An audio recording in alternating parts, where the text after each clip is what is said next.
पाप मोचनी एकादशी व्रत कथा। महर्षि लोमस ने कहा, हे नृपति, चैत्र मास के कृष्ण पक्ष की एकादशी का नाम पाप मोचनी एकादशी है। उसके व्रत के प्रभाव से मनुष्यों के अनेक पाप नष्ट हो जाते हैं। मैं तुम्हें इस व्रत की कथा सुनाता हूँ, ध्यान पूर्वक श्रवण करो।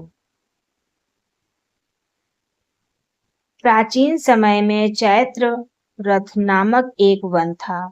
उसमें अप्सराएं किन्नरों के साथ विहार किया करती थी। वहां सदैव वसंत का मौसम रहता था, अर्थात उस जगह सदा नाना प्रकार के पुष्प खिले रहते थे। कभी गंधर्व कन्याएं विहार किया करती थीं, कभी देवेंद्र अन्य देवताओं के साथ क्रीड़ा किया करते थे। उसी वन में मेधावी नाम के एक ऋषि भी तपस्या में लीन रहते थे। वे शिव भक्त थे। एक दिन मंजू घोषा नामक एक अप्सरा ने उनको मोहित कर उनकी निकटता का लाभ उठाने की चेष्टा की। इसलिए वह कुछ दूर पर बैठ वीणा बजाकर मधुर स्वर में गाने लगी। उसी समय शिव भक्त महर्षि मेधावी को कामदेव भी जीतने का प्रयास करने लगे। कामदेव ने उस सुंदर अप्सरा के भ्रू का धनुष बनाया, कटाक्ष को उसकी प्रत्यंचा बनाई और उसके नेत्रों को मंजुघोषा अप्सरा का सेनापति बनाया। इस तरह कामदेव अपने शत्रु भक्त को जीतने को तैयार हुआ। उस समय महर्षि मेधावी भी युवावस्था में थे और काफी हष्ट पुष्ट थे। उन्होंने यज्ञोपवीत तथा दंड धारण कर रखा था। वे दूसरे कामदेव के समान प्रतीत हो रहे थे। उस मुनि को देखकर कामदेव के वश में हुई मंजुघोषा ने धीरे धीरे मधुरवाणी से वीणा पर गायन शुरू किया। तो महर्षि मेधावी भी मंजुघोषा के मधुर गाने पर तथा उसके सौंदर्य पर मोहित हो गए। वह अप्सरा मेधावी मुनि को कामदेव से पीड़ित जानकर उनसे आलिंगन करने लगी। महर्षि मेधावी उसके सौंदर्य पर मोहित होकर शिव रहस्य को भूल गए और काम के वशीभूत होकर उसके साथ रमण करने लगे। काम के वशीभूत होने के कारण मुनि को उस समय दिन रात का कुछ भी ज्ञान न रहा और काफी समय तक वे रमण करते रहे। तदुपरांत मंजुघोषा उस मुनि से बोली, हे ऋषिवर, अब मुझे बहुत समय हो गया है, अतः स्वर्ग जाने की आज्ञा दीजिए। अप्सरा की बात सुनकर ऋषि ने कहा, हे मोहिनी, संध्या को तो आई हो, प्रातः काल होने पर चली जाना। ऋषि के ऐसे वचनों को सुनकर अप्सरा उनके साथ रमण करने लगी। इसी प्रकार दोनों ने साथ साथ बहुत समय बिताया। मंजुघोषा ने एक दिन ऋषि से कहा, हे विप्र, अब आप मुझे स्वर्ग जाने की आज्ञा दीजिए। मुनि ने इस बार भी वही कहा, हे रूपसी, अभी ज्यादा समय व्यतीत नहीं हुआ है, कुछ समय और ठहरो। मुनि की बात सुन अप्सरा ने कहा, हे ऋषिवर, आपकी रात तो बहुत लंबी है। आप स्वयं ही सोचिए कि मुझे आपके पास आए कितना समय हो गया। अब और ज्यादा समय तक ठहरना क्या उचित है? अप्सरा की बात सुन मुनि को समय का बोध हुआ और वह गंभीरता पूर्वक विचार करने लगे। जब उन्हें समय का ज्ञान हुआ कि उन्हें रमण करते 57 वर्ष व्यतीत हो चुके हैं, तो उस अप्सरा को वह काल का रूप समझने लगी। इतना ज्यादा समय भोग विलास में व्यर्थ चला जाने पर उन्हें बड़ा क्रोध आया।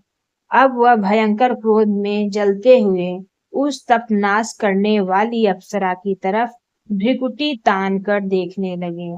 क्रोध से उनके अधर कांपने लगे और इंद्रियां बेकाबू होने लगी।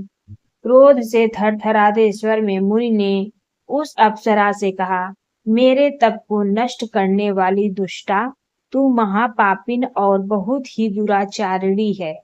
तुझ पर धिक्कार है। अब तू मेरे श्राप से पिशाचिनी बन जा। मुनि के क्रोध युक्त श्राप से वह अप्सरा पिशाचिनी बन गई। यह देख वह व्यथित होकर बोली, हे ऋषिवर, अब मुझ पर क्रोध त्याग कर प्रसन्न होइए और कृपा करके बताइए इस शाप का निवारण किस प्रकार होगा। विद्वानों ने कहा है, साधुओं की संगत अच्छा फल देने वाली होती है और आपके साथ तो मेरे बहुत वर्ष व्यतीत हुए हैं। अतः अब आप मुझ पर प्रसन्न हो जाइए, अन्यथा लोग कहेंगे कि एक पुण्य आत्मा के साथ रहने पर मंजू घोषा को पिशाचिनी बनना पड़ा। मंजू घोषा की बात सुनकर मुनि को अपने क्रोध पर अत्यंत ग्लानि हुई, साथ ही अपनी अपकीर्ति का भी भय हुआ। अतः पिशाचिनी बनी मंजू घोषा से मुनि ने कहा, तूने मेरा बड़ा बुरा किया है, किंतु फिर भी मैं तुझे इस श्राप से मुक्ति का उपाय बतलाता हूँ। चैत्र मास के कृष्ण पक्ष की जो एकादशी है उसका नाम पाप मोचनी है।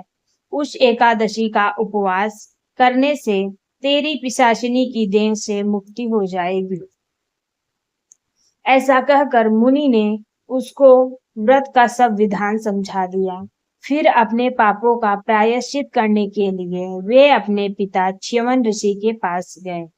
च्यवन ऋषि ने अपने पुत्र मेधावी को देखकर कहा, हे पुत्र, ऐसा क्या किया है तूने कि तेरे सभी तप नष्ट हो गए हैं, जिससे तुम्हारा समस्त तेज मलिन हो गया है। मेधावी मुनि ने लज्जा से अपना सिर झुकाकर कहा, पिताश्री, मैंने एक अप्सरा से रमण करके बहुत बड़ा पाप किया है।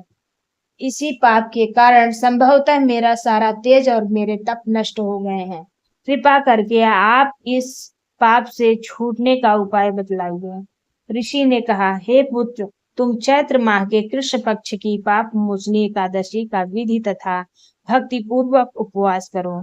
इससे तुम्हारे सभी पाप नष्ट हो जाएंगे। अपने पिता च्यवन ऋषि के वचनों को सुनकर मेधावी मुनि ने पाप मोचनी एकादशी का विधि पूर्वक व्रत किया।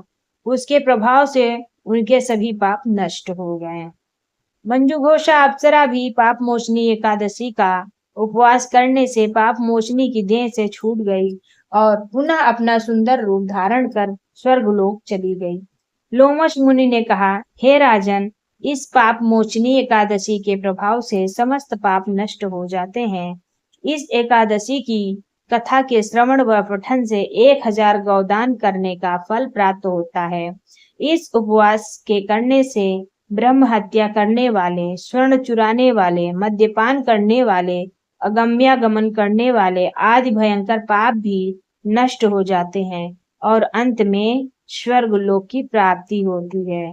बोलो श्रीमन नारायण।